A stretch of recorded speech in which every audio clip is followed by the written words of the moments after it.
The other things I'm supposed to cover are the code specific to our level of care. That's in the policy and procedure manual. I'm not going to cover that whole thing with you. It would take hours to do that. Read it on your own time, but a 3.01, the people are supposed to be pretty stable in order to be here. They have to have had prior treatment that didn't work. They got to be able to be self-managed. They don't need a lot of babysitting or hand-holding. Not a risk of harm to self or others. They have to be ready to make some changes.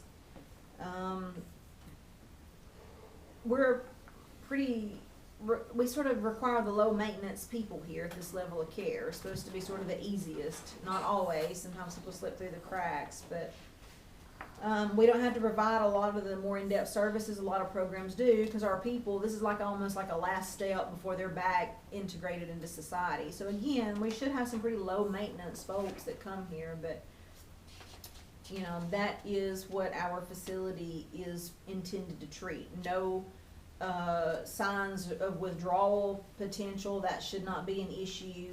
Medical conditions are stable and they're under control and able to self-manage. They can self-administer their own medications if necessary. They're emotionally stable.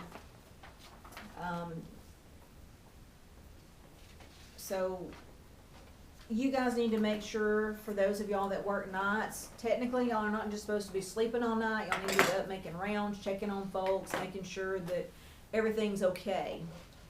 I don't need you to go to bed at 9 and wake up at 9 and not have checked to see what's going on. So make sure that y'all are making at least some rounds and checking on things periodically so that things are not happening at nighttime that shouldn't be. So, but that's kind of what our level of care is about. I'm assuming y'all are all aware of that, right? Yeah, good. Patrick, you wait. Yeah. Okay.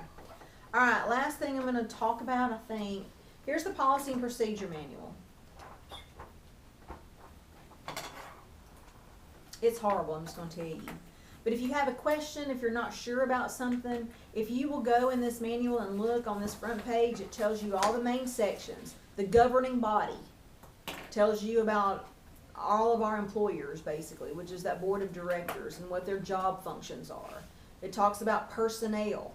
There's a section in there for all your people we're required to have, which is an executive director, basically, and a clinical director are the things that are required. And then like an auditor, a financial person. So it talks about the descriptions or the requirements for that. It talks about recipient protection. So if you're not sure about recipient protection, there's a whole section in here per the Department of Mental Health that tells us how to do that.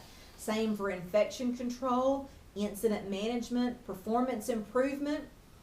Performance improvement is basically them wanting us to always be evaluating our program and finding ways to make it better. So every quarter we have a meeting with this group of people and talk about, we use the feedback forms we get in the mail, like after people graduate or whatever, from their families and from them, and from our referral sources to see what other people in the community think need to improve about our program. And we try to incorporate that feedback and to make our program better and better and better and better and better. And we do that every quarter.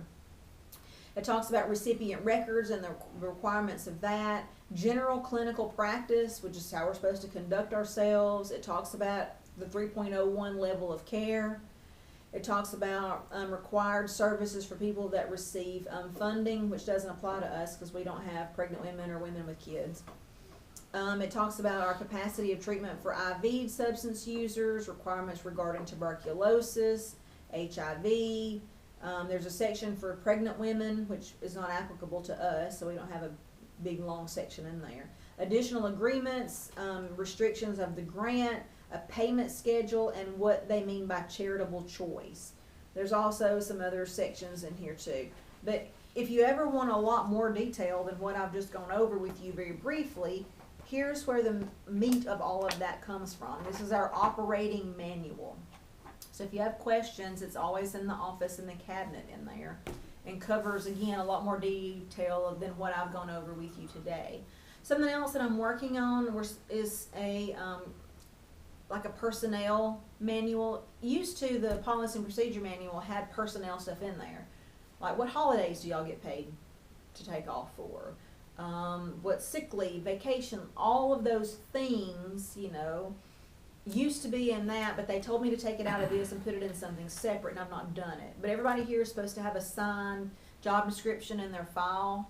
I'm not sure that we have that, but I've got to complete this manual before I do that, and we're working on it. But it tells you about all the things, you know what I mean, that you as an employee would need to know. It's basically the equivalent, instead of like the client handbook, it's the employee handbook. Y'all need to know these things. Y'all have rights to know those things just like the clients do. So I'm working on that, and we will get to that eventually. That's coming soon, but I don't have it ready today, but that is coming. So that'll be in there as well if y'all have questions about that sort of thing. But have I covered everything on the list? Yeah. The only thing not That's- covered is first aid and CPR. First aid and CPR, and that's due, I think, for most of y'all probably in January. So we'll have to have Lauren come out and reteach our class and do our practice stuff and take the test, and then we'll all be certified for another couple of years on that.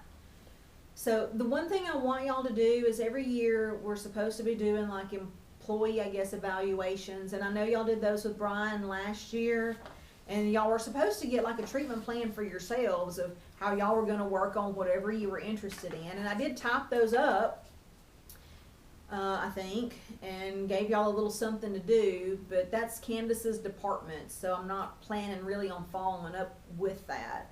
I thought Brian had handled all that, and he didn't, so really, I almost kinda wanna scrap what we were supposed to do last year, because by the time I got all that stuff ready, it's time to start it over and do it again for this year. And Candace, of course, will make sure that that all gets done. So, to the left of this, or no, sorry, right, yeah. Check a box with something that you don't feel like you understand as well as you would like to.